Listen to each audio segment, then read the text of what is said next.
What's going on, everybody? Welcome to another episode of What Do You Know with Joe. I have the great guest, Todd Richards, joining me. Todd is a professional snowboarder, commentator, dad, just an all-around great guy. Todd, thank you so much for joining. Thank you, man. Thanks for having me on. It's a pleasure. Awesome, yeah. And as always, or not as always, I shouldn't say, but as before, I have my brother Anthony joining. Ant, what's going on? Hello. Thanks for being back. Yeah, of course. So, I definitely want to, just jump right in, Todd. You were born in Massachusetts. Where in Mass, and what was that childhood like growing up there, man?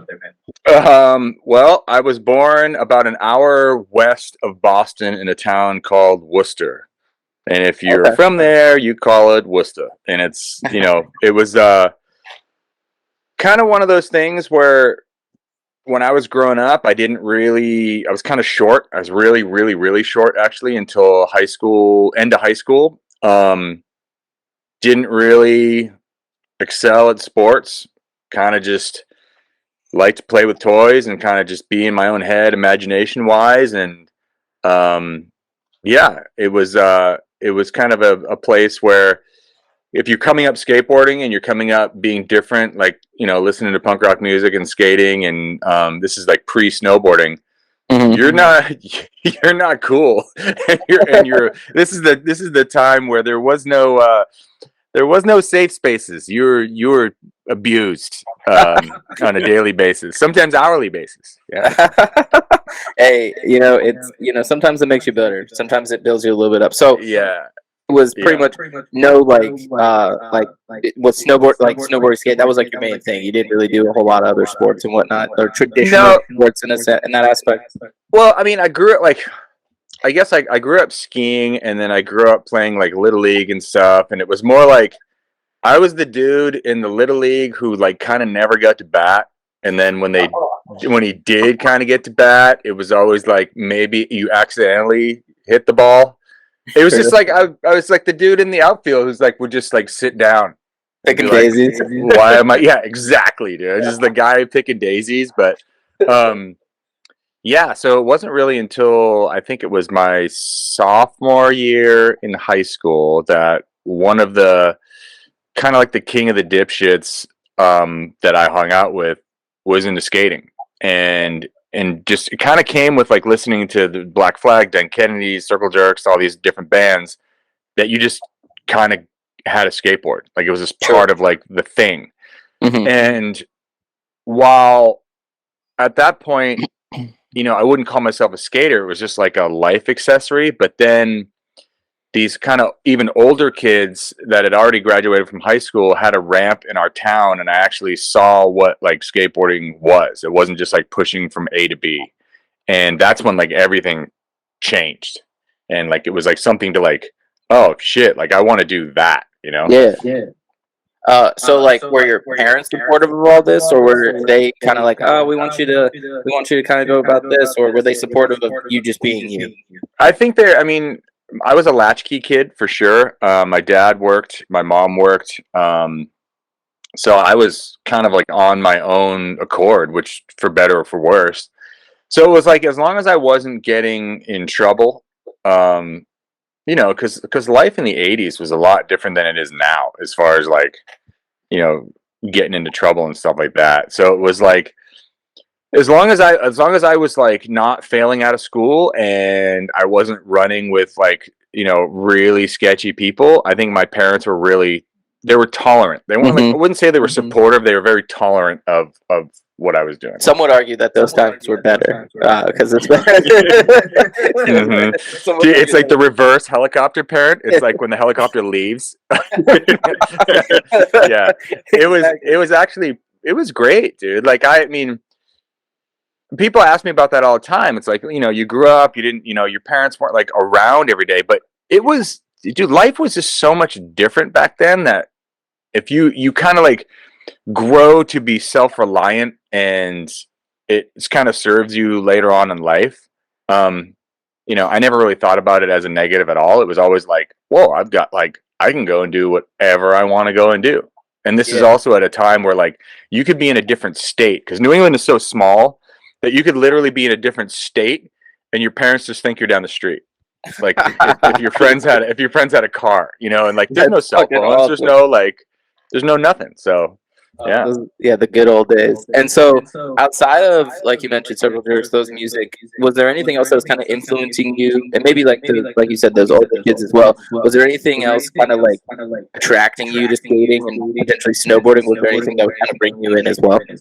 I think it was mainly just I could progress at my own pace, and it wasn't like a team sport where you had someone pushing you maybe to, keep up with the team or whatever. It was like literally I could progress and have these little milestones for myself. It wasn't for somebody else. So that was like the first time in my life really that I was actually like, good at anything as far as I was concerned. I mean, I could like draw and stuff like that and I had a great imagination, but like it was the first time where I could actually see progress happening. Yeah. And that was pretty huge for me because I was kind of an introverted kid who basically was like raised by George Lucas. So it was like, to have like these little milestones was really, really fun. That's cool. And I know you got a piercing one next. But for those who don't know, and I mean, because Ant and I snowboard. We're not. I wasn't really skating, but I think most people on the outside would be like, oh, they're probably pretty similar and whatnot. I guess, what are two similarities of snowboarding and what are two huge differences of like skating and snowboarding? So in the beginning, and we're talking about like in the late 80s when I first started snowboarding, snowboards weren't like they are right now. They were not easy to ride. Most ski areas didn't allow you to be on the hill. The first board that I had didn't have P-Tex. It also didn't have high backs. It was just like rubber straps.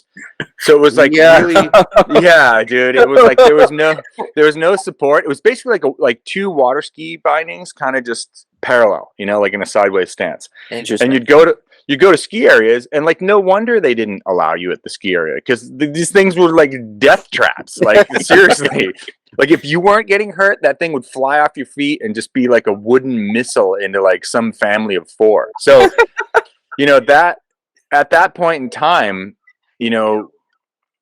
I like bought a snowboard because once again, like a friend of mine had one, and we thought that we were going to be able to like beat the winners in New England. Because the ramps and the streets would be covered in snow, and find this other medium that we could like go and we're gonna do all these skate tricks on this thing, but like it just didn't work. Mm-hmm. But fast forward a few years, and like you want to talk about similarities. When you have like when you kind of like live a sideways life where like surfing, skating, snowboarding, you have like your core balance translates across the different sports. So it's easier to pick it up and kind of wrap your brain around how the mechanics of it work. Mm-hmm. And also, it was the same kind of a self-fulfilling lifestyle where it was like I was doing it for me. It's an individual sport. There's no team. So that's kind of how they're very similar and how they're not very alike. For sure. Real quick, just about your time at UNH. Just tell us a little bit about that, and also did that maybe help you propel your career into snowboarding?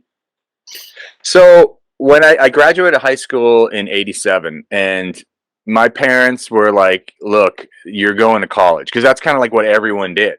It was like, and I was. At this point in time, I just wanted to go and skate and screw around. Like I didn't really, I was good at graphic arts. I had a couple of years of graphic arts, graphic design in high school. So my parents obviously were like, "We're going to get you into a graphic arts program because literally that's all you can do." And because I wasn't like academically inclined, I just didn't care. I really didn't care. So I went to this school that was a subsidiary of UNH in New Hampshire, and they had a full graphic design program, which was cool. I really liked the, I guess the graphic design, like the theory classes, like psychology of color, psychology of graphic design, and what people perceive and how to trick people's brains into like reading things a certain way. Like I'm still fascinated by that stuff, like advertising, things like that. Yeah. But this was at a point in time where you would go to these graphic design colleges and it was like manual typesetting for newspapers. And I always joke about this, like my entire education that I had at this college was replaced by like 2 keystrokes in Photoshop. Like just there you go. There's your 80 grand or whatever it was you spent on Right college. down the toilet. Yeah, like, and so but we learned a lot about like manually setting up big Heidelberg printers to like run newspapers and stuff like that. So it was like that kind of a thing. But the good thing is that the school that I went to was right down the street from a mountain, and I had access, like really close access. And at that point in time, snowboards were a lot better. Mm-hmm. They had become a lot more rideable. People had high backs, you know, and like clothing that was semi waterproof. So things kind of like accelerated after that. Yeah, you weren't being trendy because you were wearing jeans on the hill. You literally didn't have anything but jeans on the hill. Like that was your snowboarding gear. Busting ass and getting soaked. Yeah, totally. Sticking on snowboarding, now in the 90s, what were those competitions like? Tell us about that. Yeah, so like when I originally started to come up, there was like a couple little contest series around, and I had done skateboard contests at that point, and I had done well at those, and so I kind of knew my way around like what a contest was, and there was a couple little contests that kind of popped up, and I had, there was like these entry fees that were like, I don't know, like $50 or something like that to enter, and you could win, like maybe if you won the overall, you could win like $500 or something like that. So I would go to my college and be like, hey, will you guys sponsor this, because it's like a team, they had like a ski team and they had all these. So my college actually like helped me with my entry fees as like an outreach sports program, which is pretty awesome. But the contests in the beginning were like, half pipes were not good. It was basically like 2 piles of snow kind of across from each other. And, it was more like a gathering of the tribes more than it was about like some crazy showcase of talent. Right. But you got to meet people from like as far away as, Montreal and Quebec, and people would come up from New York and New Jersey. So we would meet all these different kids and start to network and build a whole network of friends that way. Gotcha. That's fucking cool. Yeah, it was cool. How confident were you at that point with your skill compared to others? Did you think people were in the same level? It was like in the regional stuff, I think I was pretty confident because I had that skateboard background. It was really easy to translate it into doing like the freestyle tricks of the day, which was, we're just emulating what we saw people do on skateboards, and I had that background.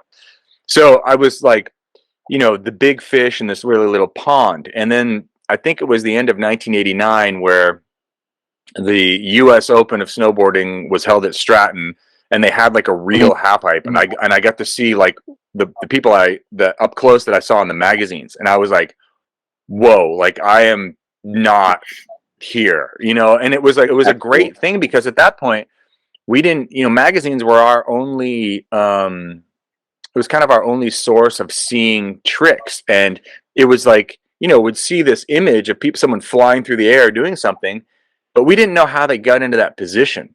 It was just, we would just do our best to kind of like work out the physics of it and try to chuck yourself. But at the US Open, we actually get to see these people do these tricks in person. And that was a big, like, pivotal point in my pursuit of snowboarding at that point. Speaking of US Open, how were those competitions, especially 94, 97, when you won those titles? How was that whole experience?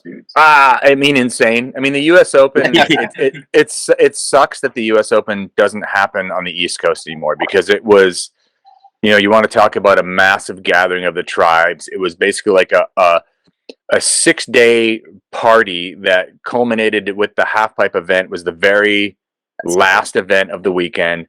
people were just raging out of control. Like, you know, you think about like, you look at like a crowd at the X Games, the US Open crowd like quadrupled that, and for the most part it was a bunch of drunk Vermonters or New Englanders that were like in the middle of your run.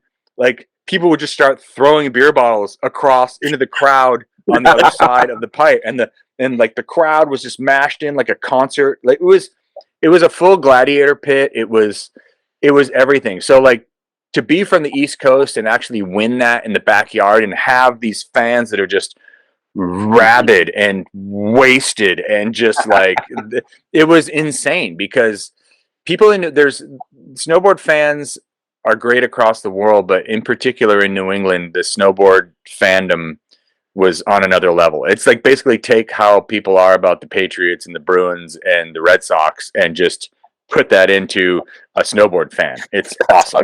Yeah, it was really, really cool. Maybe we should some sort of petition to get that back, because they've been talking about it. You know, it's Burton kind of dropped the ball on it. You know, it was something that was really special. They moved it out west, and then subsequently the US Open went away. But I think there's a group of people on the East Coast that are trying to put together something called the New England Open again and have it be what the US Open used to be. But I just gotta get up there for that end. Oh yeah, you guys get to go.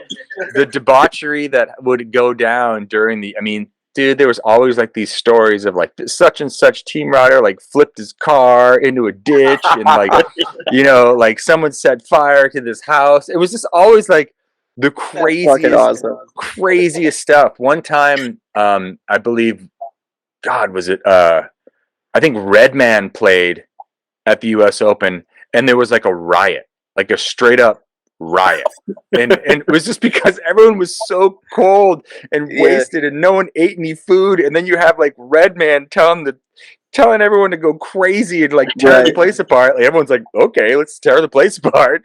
Yeah, it was pretty awesome. Pretty cool times. Running on fumes and just exactly saying, let's do it. Totally. I was gonna say, before you go in, I want to definitely, maybe at the end we'll do it. I want to hear maybe like you said, people flipping cars, but I'm sure there's one crazy ass like top story there that it's like, damn, that people would be like, holy fuck, that's wild. Oh, dude, I'll just get into it right now, because it's so. At that point in time, you know, this is one of the first US Opens that I went to, and I was like this young green kid who was so excited to be like part of this thing, and I'm staying with the Sims team at the Sims team house. And apparently earlier that night, legendary snowboarder Sean Palmer went to this party and lost his wallet, but was so wasted he was convinced that someone stole his wallet.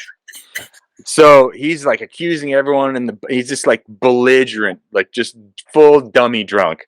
Yeah. And they're like, you need to leave. And he's like, you guys stole my wallet. They're like, no, I wouldn't steal your wallet. You're just, you know, you're a fool. Yeah. So on his way out, he picks up this log and throws it through the plate glass window of his house. This big window, just blows this window out, and then like runs away.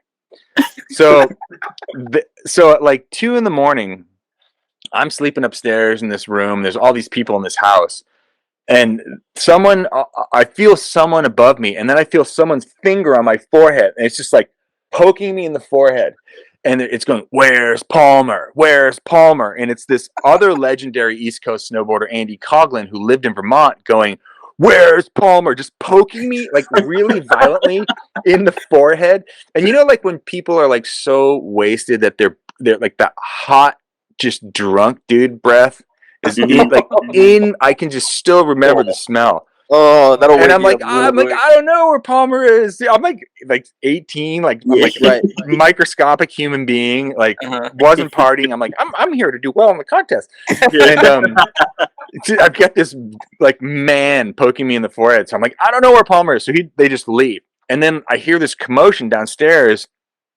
and I go downstairs, and there's this Italian team rider that we had on Sims, and he's out in the hallway. All these other dudes are at the house trying to find Palmer.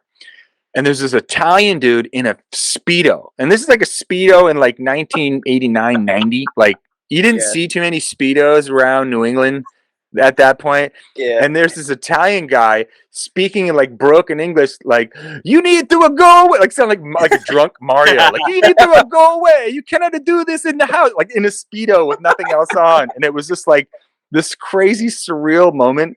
And then Palmer like walks in, he's wasted, and like, it was just so insane. Like, that was like my intro to like, oh, you want to be on the Sims team? Like, this is kind of like what happens. Work hard, play fucking hard. Yeah, too. I mean, it was nuts. I'll never forget that as long as I live. That was like That's fucking. I think I had PTSD. If anyone touches my forehead, I'd like freak out now. I was gonna say, I bet you always will remember the smell of that breath forever.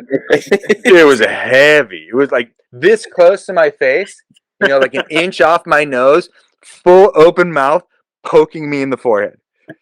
And I'm just like, hysterical. Wow. Okay, that's fucking hysterical. Yeah, it was. That's it was the great. same house that had the window broken too. No.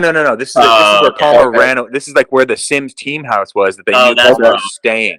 Okay. So yeah. I was gonna say we gotta find that house. That would have been hilarious. We gotta find. I know where the house. I know exactly where the house is. I know exactly where the house is. Yeah. And you go back. My bad. I just No. That's great. Transitioning a little bit into the X Games now. Sure. How was the process like getting that skate style, that slope style into the games, and anyone that comes to mind that helped you accomplish that trend? Well, I think at that point in time, like there was a couple really distinctly unique styles within snowboarding. There was like this European kind of like racer alpine influence style that was more like day glow, like wherever your hand hits the board, where it hits, it sits. Like, it's not like people weren't really paying attention to like, is this grab tight? Is it in the right place? Does this look good? So when I was part of this crew that kind of came up from a skate background, and we were like really into making everything that we did on snow emulate skateboarding. So that was super, super important to us. So,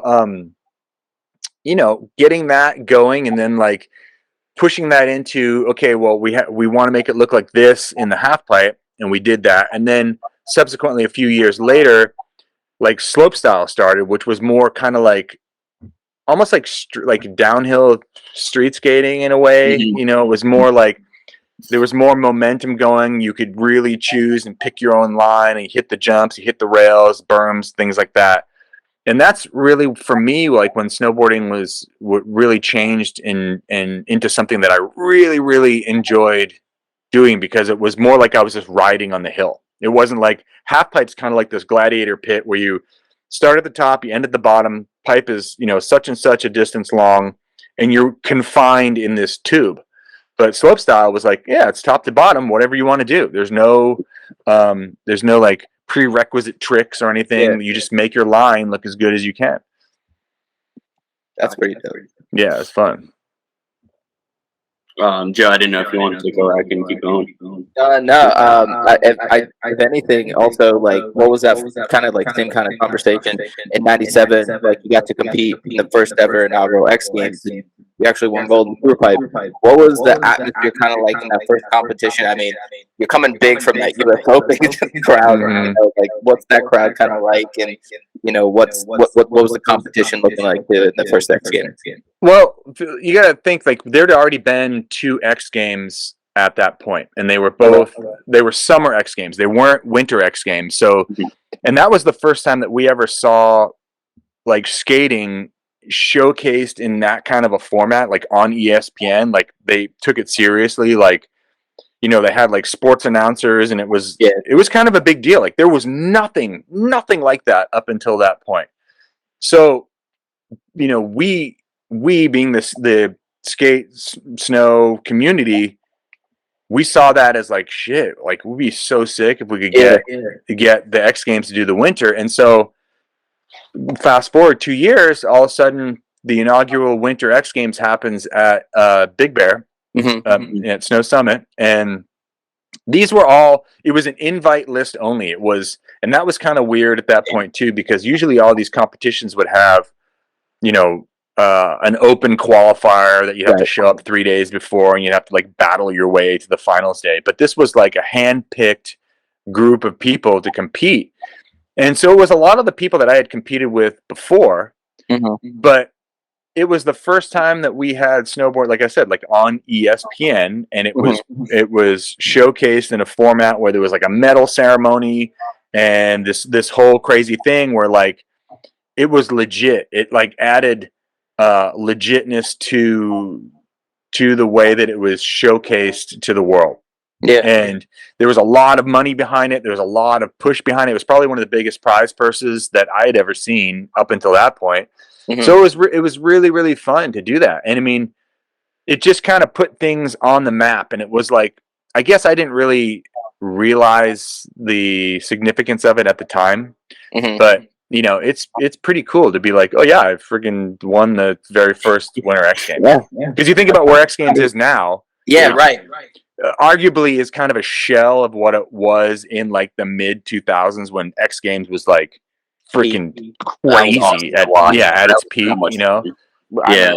Oh, that was. You look forward to it. Everybody wanted. Yeah, I mean, X Games in probably from like 2002 to like 2010 or 2014 was like, dude, there was so much money in there. Shaun White was like, you know, pinnacle. There was all these, you know, it was just unreal. And you see like competition from like Mark McMorris and like those guys, and like and like it's just like shit. Like this is good. Like all around competition. I gotta ask too before I jump to the Olympics. Do you have any of those gold medals on you right now or near you?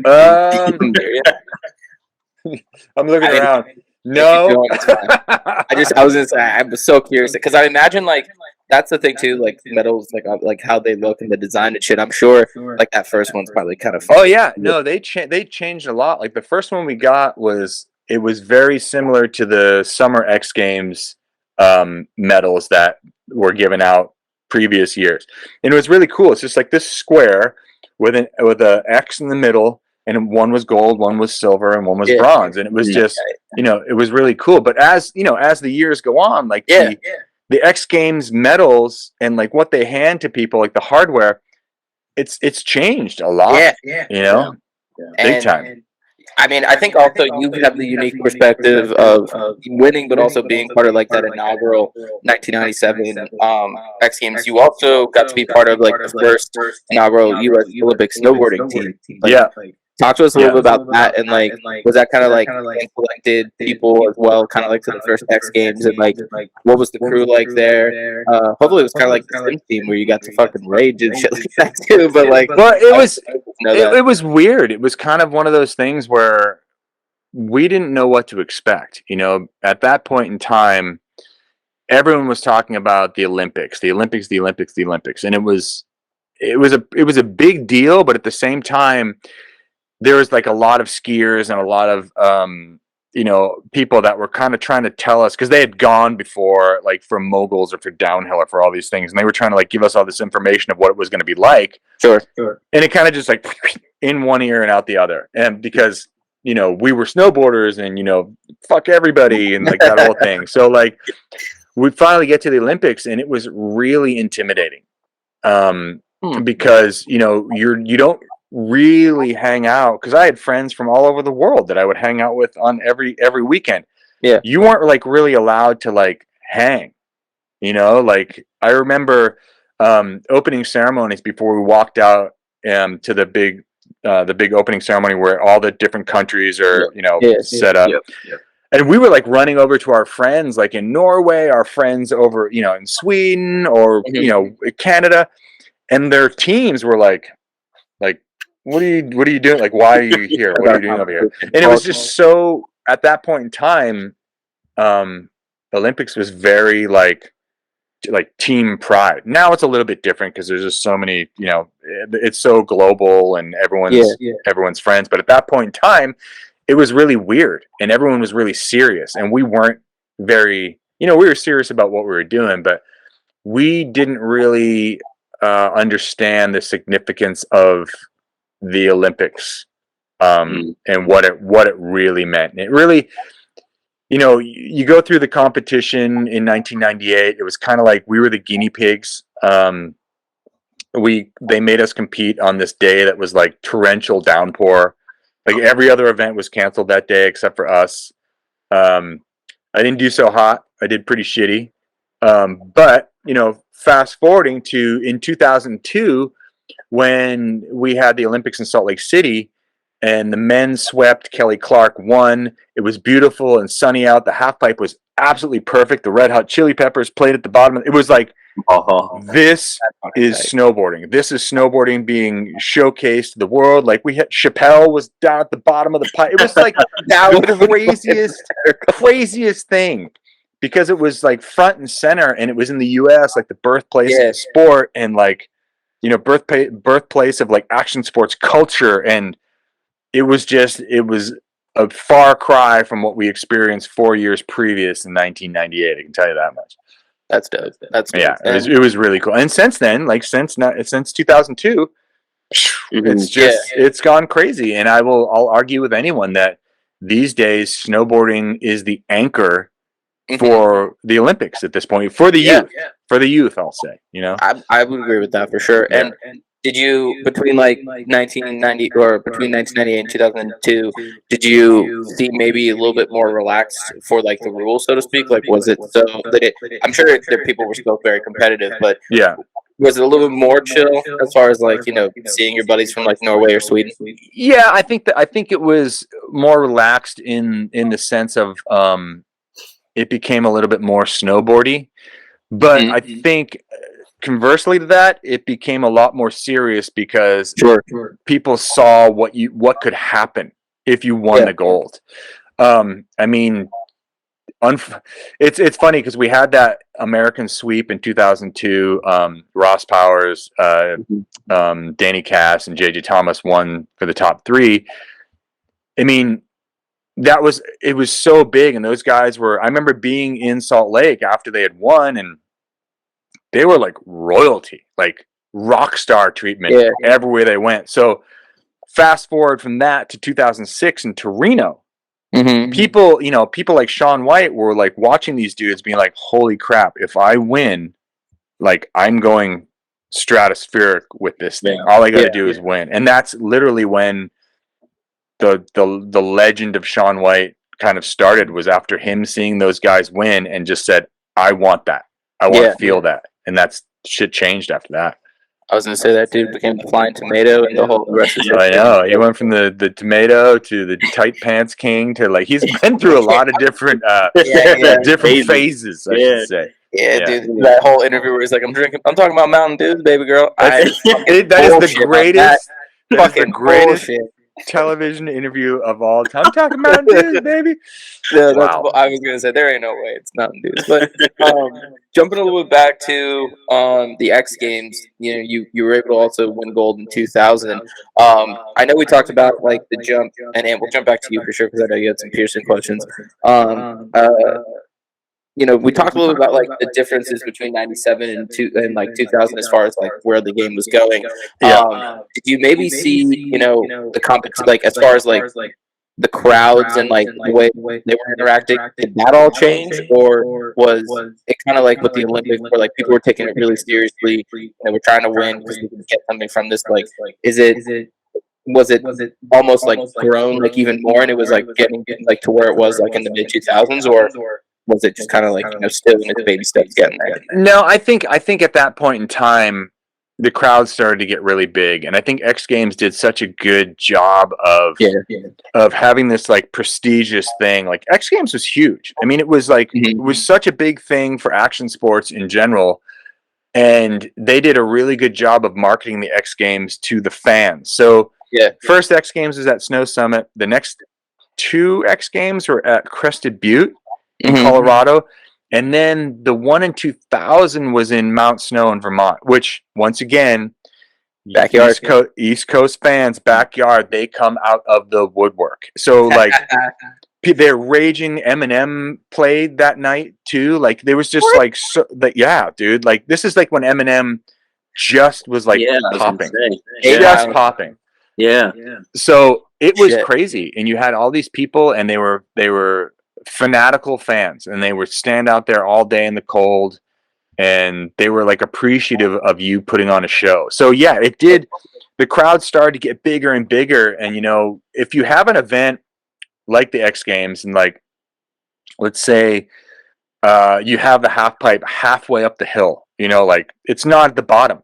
You're not going to get the fans as if you had that thing basically in the base area where everyone can walk up and they don't have to buy a lift ticket. You can just get grandma and grandpa and, your derelict friends that have no business standing on anything. You get them up there and you pack it and everyone has a great time. And I think that's what the X Games did in Mount Snow in Vermont, was they brought everyone to the bottom and really kind of had that festive atmosphere going on. Yeah. That's dope. Because that's what it's at right now, right? Like you got to travel up to go see them. Yeah, well, not really. Like it's on the hill, but as it is it's at Buttermilk in Aspen. You can walk up, but it's at night, and it's like I don't know. It's kind of weird. Like I get it. Like you guys want to have a spectacle at night, but like you want to have people. You have it during the day, people don't want to stand around and when it's below zero outside. That's why you notice they never really pan. They don't pan that camera because there's the fans that are at the bottom of the pipe. But when we were competing in our heyday, the sides of the pipe would have been packed with people. So not only the bottom, but the sides were like three or four deep. And that was because the pipes were at the bottom, and it was during the day, and it was like on a Saturday or a Sunday when people had off from work. It was just a lot more conducive to that kind of an atmosphere. I think we need to run that back. Yeah. I think we need to fix it back to that. Yeah. I think there's a lot of people that are thinking that way. People realize that maybe, what X Games did bring into snowboarding that was kind of on the bad side of things was like, it made snowboarding for TV. So it was way more like you were waiting for the cameras to roll. We're in a commercial, you can't go yet. Like that kind of crap. Which as a competitor sucks. Like no one likes that. And you don't get that rapid fire craziness that you get from like a live event where you're only playing to the spectators that are there. Mm-hmm. I think it's especially with the way streaming shit works nowadays. Like I think you could easily do it to where like you don't have to cut to commercials and that crap, and you could have it be something you could easily, especially in today's day and age, like the way streaming is, you could easily have it go that way. Yeah, and I mean, look, the streaming has eclipsed whatever X Games numbers they claim they're getting on ESPN. They are not getting the market share that their live stream is getting. There's no fucking way. No one's watching the X Games on ESPN proper because people don't have cable anymore. Like it's just not a thing. So they've completely kind of changed the way that broadcasting works in these events. I mean, coming from my point of view now, where I do sports commentating, it's insane because it really is the Wild West. You have to have an equally robust streaming platform and where's this thing going to live? Is it going to live on, are we going to stream this live on YouTube? Are we going to stream it on Twitch? Like, where's it going to live? Because those numbers are going to like just shit on the numbers that people are going to like flick onto it by accident on NBC and be like, oh, snowboarding. And then easily first commercial shows up, boom, they're gone, dude. Like, they don't give a shit anymore. So that's really where it's at is streaming. Yeah, that's it.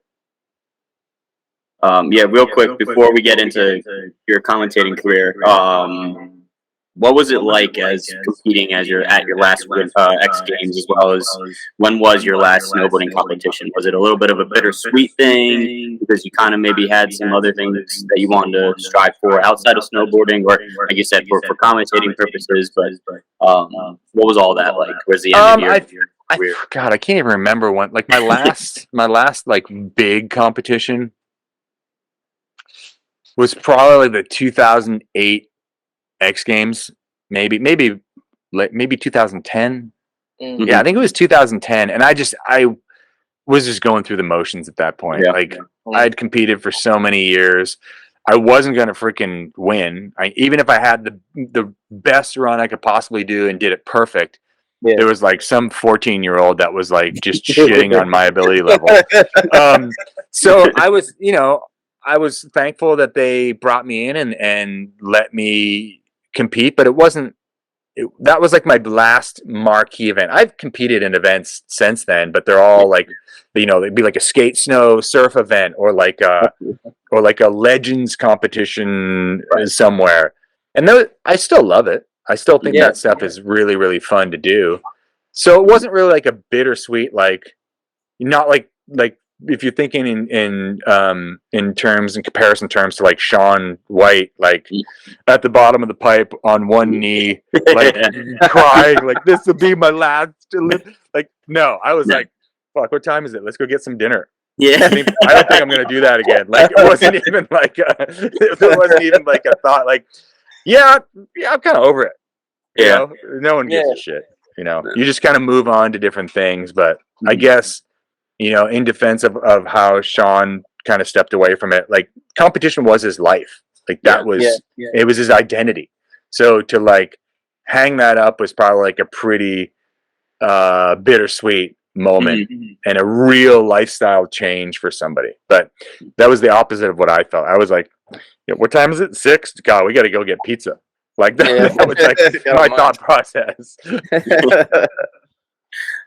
Joe, I'll send it back to you in a minute. But what was now transitioning into commentating? How was that transition, especially now that you're with NBC? And take us through a little bit of that part of your life now.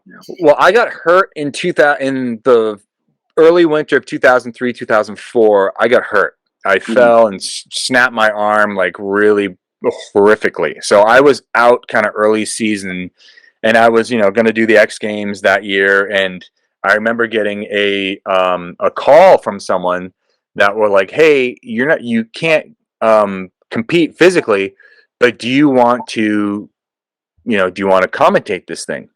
And we as, the riders would always talk shit on the commentators because they didn't know what the hell we were doing half the time. Because you'd watch it later and be like, what is he even was he even watching what was happening? Right.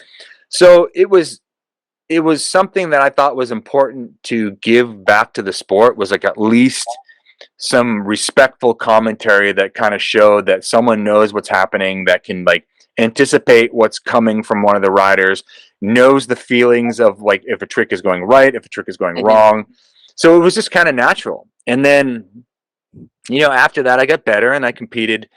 I was like, okay, well, maybe I was over half pipe at that point. I just was sick and tired of competing in half pipe. So I said, hey, I'll compete in slopestyle, but I will commentate the half pipe at X Games and some of these other events. And then it started to be like the paycheck was as if I was winning these events. So I was like, you mean to tell me I just show up and jibber jabber for literally like an hour, like just for the finals, like jibber jabber for an hour and go home with the same amount of money as the dude that won? And I was like, why wouldn't I do that? It was and I just kind of found my niche, and it became a second career that was like paralleling my snowboarding at that point. Like, I wasn't out of snowboarding by any means, but I just was done competing, was just kind of filming and, shooting photos and exploring kind of other aspects of it. So it was a great bookend to have, and also somewhere where I could see myself going when my knees and back just decided to not cooperate anymore. Quick question on that. I guess from an NBC Sports perspective, who was probably the most chill person either working at NBC Sports with whether it's like the Olympics or like that or like the sports as a whole? Who's like one person at NBC Sports you met that's like, all right, this guy gets it, or this girl gets it? Well, I think we have really good producers at NBC, and they may not be come from a snowboarding background, but they understand enough. And this is why the people that are like the professional producers at NBC that have been there for years and years and years, they can go from doing a dog show to doing NHL, to go right over into doing snowboarding or skateboarding. It doesn't matter. It doesn't matter. And they, you know, the best thing about a producer is that if they're in your ear, they allow you to do what your job is, but they tell you where we're going, where we're coming from, and they make it simple for you to be able to do that and not be angry. Because if what a lot of people don't know about producing sporting events, especially, is that you've got like a guy that your main producer is like the maestro in an orchestra.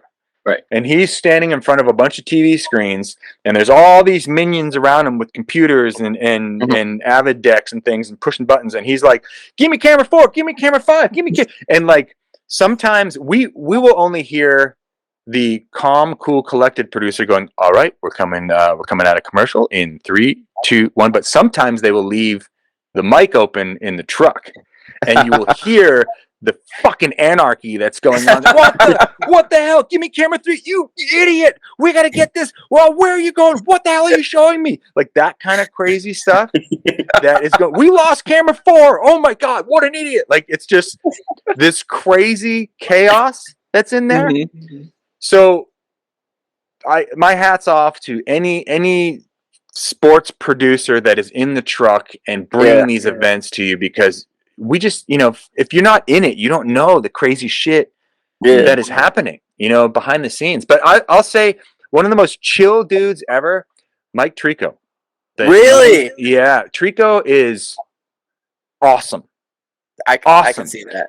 And it was like one of those things where, okay, so he replaced Bob Costas as like the head of the Olympics. And Trico comes from football, right? Yeah. So Trico came in and like, he's a big friggin' deal. But me being dipshit McGee, who only concentrates on snowboarding, skating, and surfing, like I don't know who Mike Trico is. I'm not like a big football head. So everyone's freaked out that like Mike Trico, oh my god, I got a photo with Trico. And he comes in to the first meeting that I ever had with Mike Trico was in Pyeongchang in South Korea. And he comes up to me and he goes, Todd Richards, man, love your work. And I'm like, hey, how the hell do you know who I am? And he also knew, he's like, you know, what are Shaun White's? You know, I saw Shaun White kind of got hurt doing the 1260 earlier. And he's rifling off all this shit to me. Yeah. And I'm like, holy cow, dude, you do your homework. Yeah. And, you know, you get a chance to kind of like chit chat with these guys behind the scenes, and they are chill and they genuinely care. Like Trico he knows his shit, man. That guy knows his shit. It's awesome. Impressive. That's impressive. I was gonna say, shout out to Mike Tarica. That's fucking cool. Yeah. That's fucking awesome. As far as like you mentioned, like doing like legacy competitions, and you do commentating for NBC. Are there other ways you stay close to, you know, snowboarding or skating competition? Like, do you ever talk with, you know, younger athletes trying to, you know, grow like they're trying to grow, or is there anything else besides, you know, competing in legacy tournaments and commentating that you do to stay close to it? I think, yeah. I mean, there's myself and 2 other kind of legends within, I would say, like on the agent side of action sports. We do this thing called Sports Management Mastermind, that we kind of help to mentor young kids and their parents on their journey up and trying to figure out, you know, like, do you want to be GoPro? Do you like, what do you want to do? Yeah. How do I get from amateur status to sponsored and, you know, maybe in the big leagues someday? So we offer these like online classes. It's a 5-week thing. Every Tuesday we do these classes, and it's cool because you get to interact with these kids. And then also, like, I'm like the de facto team manager for Quicksilver Snow. So I actually like mentor these young up and coming like teenagers, like maybe 20, 21. So I'm in the van with these guys. I'm traveling around to different things with these, you know, they're kids. Like I have a 21-year-old, you know, like as like my son. So I'm like rolling around in a car with these dudes and just trying to like make sure they don't like idiot themselves on the road. You know what I mean? Like just try to keep the guardrails on a little bit, but it's fun. Yeah. And like, we have these conversations all the time, and usually it's like, when you're in the van or when you're in an airport, and you'll kind of like tell them how it like used to be, and like how not only the money that we used to make, but like just the crazy stories of like the Palmer log story. yeah, like that, or just traveling to go and do it, or like being, you know, chased by people for skating, and like not having like driving 3 states over to go find a ramp that you get directions to on a napkin, like that kind of like crazy stuff. And the kids are just like, really? Like, because now their parents are like, oh, little Johnny's gonna be Shaun White, and they're just like pampered all the way up, you know what I mean? So to for those kids to like hear the raw scrappy struggle, I think is it's like hearing like fantasy stories to them. It's like not real to them. So yeah, it's fun to kind of like peel the onion back a little bit and be like, you know, you guys came from here. Snowboarding didn't start last year when you started. It has a very deep history. Oh yeah, I'm sure they have a lot to learn. I'm sure they would scratch their heads on a lot of those stories. Oh yeah. So like again, kind of moving like maybe more towards your family and things like that, away from the slopes, and you know, maybe away from the skate park and the waves and things like that. What are some topics or things that interest you now, like that you may not have been maybe interested when you were younger, or like maybe just things that you found a love for that you're getting into? What are some of those things that you like doing? I really, you know, I like helping do design stuff and marketing stuff for brands. I really love doing that, especially when it's like, you know, we need to have an idea session, sit down, anything goes, and trying to think outside the box. And there's a few brands that I work with in that capacity, is like an advisory capacity, that I love doing that stuff. Like love doing that stuff. You know, on the nerdy side of things, you know, I've gotten a chance to like consult for video games over the years, which is really freaking cool. And I'm not ashamed to say it. I'm a full blown nerd gamer, you know, and that's what I do to like wind down. Is go shoot at 12-year-olds. I was just about to say, what games are you rocking with right now? What are your top? Well, you know, it kind of depends. It depends. I mean, it's like I'm pretty stoked for the new Call of Duty that comes out at the end of this month, because I will be swearing at my television set for hours. Dude, I'm so sick of like children that are so much better than I am. It's fucking crazy. And they all leave the mic open. They all leave it open, and like you hear their family like interact. And I'm just like, shut up! Like, just shut! And they're screaming at each other. Oh my god! Oh, I love that. I was gonna say, it's awesome. We could probably go down the road on that, but the way like those kind of chats have progressed throughout the years, like you used to be able to say fucking anything back in the day against people, and now if you say one wrong word, some kid's gonna end your Xbox career and just report you, and it's game over. You just get banned. Yeah, what happened to the good old days of swatting? Right? Where would that? But bring those back. You know, it made you better as a person. I don't know if you want to bring that back. That's a little nonsense. But yeah, I mean, like, dude, that kind of stuff can be really, really fun.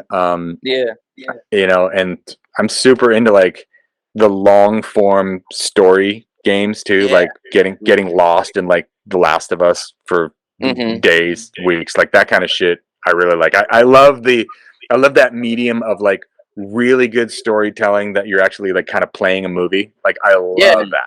Yeah. That's fucking cool. I wish I was in that industry. I'm like, but because I can only imagine like, hey, we're gonna get all my homies together and we're gonna like come up with this game and just like sit in a room and throw out the craziest fucking ideas. Like that sounds so fun to me. No, I agree. I think a lot of people would like to get into that industry for sure. As far as like, I mean, you mentioned it with like mentoring those kids and like being in the van with them. Are there any like, because I like asking the question too, just because you learn a lot of things from it. Are there any like charities or like topics or those kind of issues that like you're really close to, or like something that like you learned about maybe while you were getting part of it? If you don't, it's fine. As you know, something if you do, I'd love learning about those too. Yeah, I think like the mental health aspect of what any pro athlete, especially pro athletes or Mhm. up and coming athletes in action sports go through, and the journey with that has social media involved with it, and how to like stay out of your own head, and how to like Yeah. stay positive and do what you love to do and not get caught up in all that other crazy stuff. That stuff is pretty near and dear to me because I have 2 kids and I watch it happen. You know, social media is the fucking devil. Mhm. And you know, it's a necessary evil within my life because of, you know, you got to be on social. So, Yep. you know, it's being able to navigate that space and come out the other side alive, quite literally Right. sometimes, is pretty important to me. And giving, you know, these classes that we teach, one of the biggest classes that I really like to really get involved with is it's the mental health aspect. And we have these sports psychologists come on and kind of like try to talk kids through, like, you know, because kids that are coming up doing competitions, they maybe they don't do well one weekend and they get so depressed. And so I remember that from where I was, and if I can help kids to go through that, and like allow that experience to happen, but not be defined by your 45-second half pipe run. You know what I mean? Like, and it's the same as like not basing your self-worth on how many likes a post got. You know what I mean? Like that kind of a thing. That's what my passion would be in passing on to the next generation. Yeah. That's fucking cool. And you said, I think it is such a growing topic that a lot of people, can relate to, but also like really need to hear about, and know that like things are like, you're not just defined by that. So that's really cool. Yeah, because kids just get rocked these days. You know, like their brains, like when we were growing up, we're a little older, so like you can especially growing up back east, you can take a hit, someone says something, it rolls off. You know, our skin was a little thicker. The skin now is like translucent. You know, No, it's I like agree. they're so thin skinned that it's like just trying to help these kids kind of move through that and be able to maybe have a little bit thicker skin. Is my goal. That's cool. That's awesome. Yeah. And as you know, you mentioned your son, and as a father, you know, I just found out. Well, recently found out. Me and my wife are expecting our first child. Sick. And, Congratulations. Thank you. One of the things I've asked other fathers and things like that, they always say, you know, there's no fucking manual out there. There's nothing that says here's how to be the best father. Just so you do maybe with the other kids, what are some of the lessons or things you would relay on about being a father, and you know, some things you've seen you out? Okay, well, this is a really great analogy. It's like you go from being an expecting dad, and then in like depending on how long the labor is, to like, here you go, here's the baby. And you're like, what? Like, you know, you're all stoked. You're like, we're gonna have a baby. It's gonna be awesome. And you're thinking all this shit. And then the next thing you know, the baby's in your arms, and you're like, every thought of like, I'm not ready for this floods in your head. Like, what do I do? Like, how does it eat? Like, you know, but it's a crazy journey. And the best quote that I've ever heard about being a dad, and it kind of like, now that my kids are older, it means a lot more to me, is that the days are long but the years are short.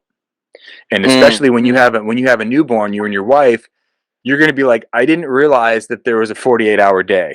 You know, it's like, you're just like, oh, how many days with that? Oh, it was only an hour. You know, because you're running on no sleep. You're running with no manual. I don't know, like, hopefully you guys have some help, like, you know, your brother or your mom and dad live nearby.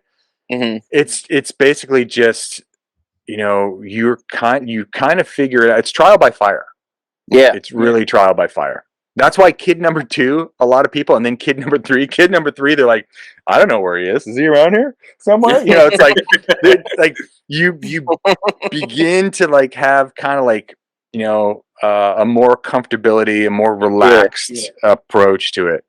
And you'll find, because you know, having 2 kids is easier. It's a goddamn war zone in the beginning, but like eventually it becomes easier.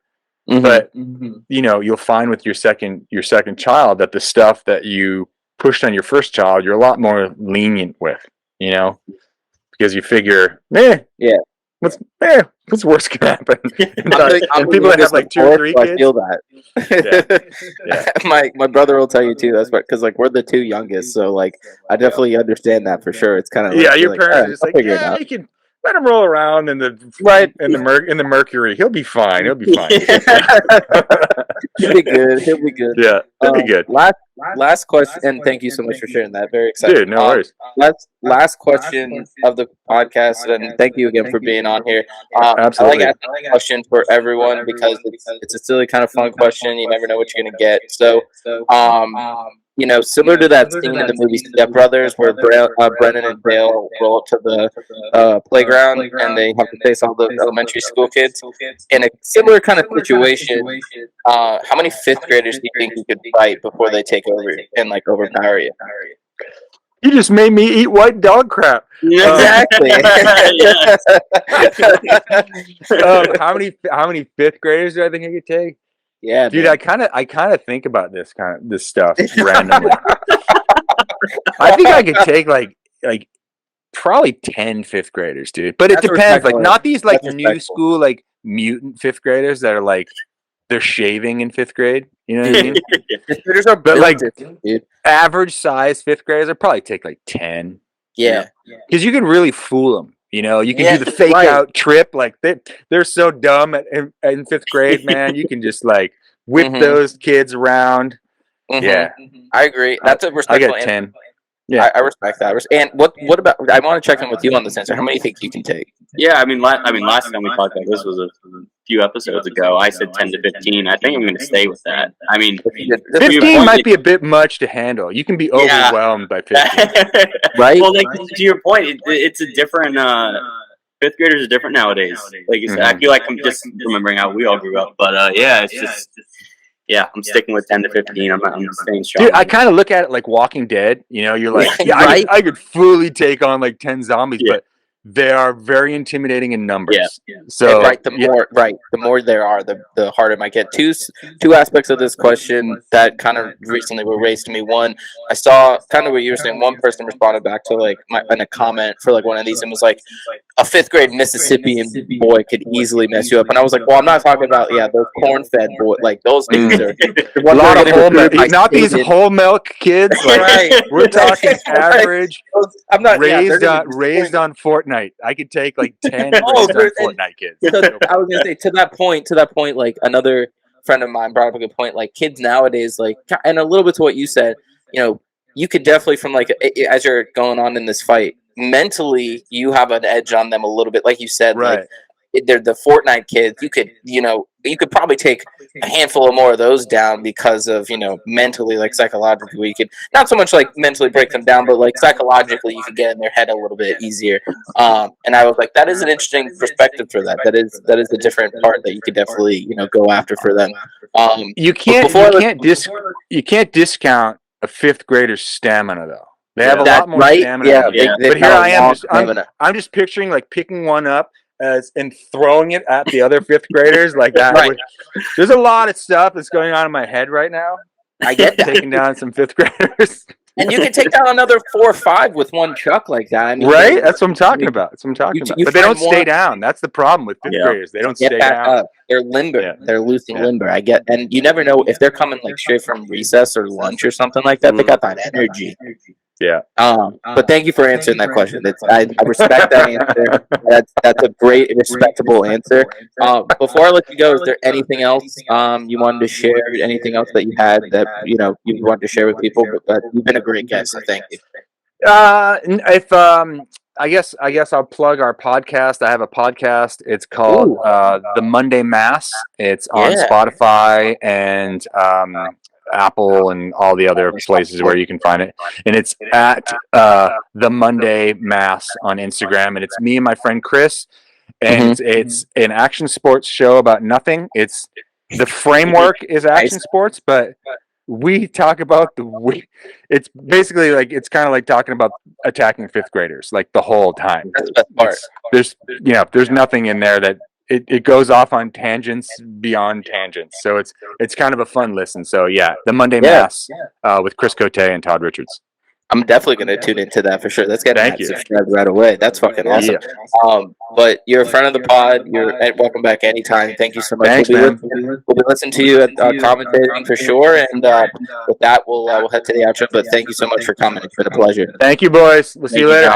Yeah, See you, dude. thanks. Appreciate Thanks it. a lot. Peace.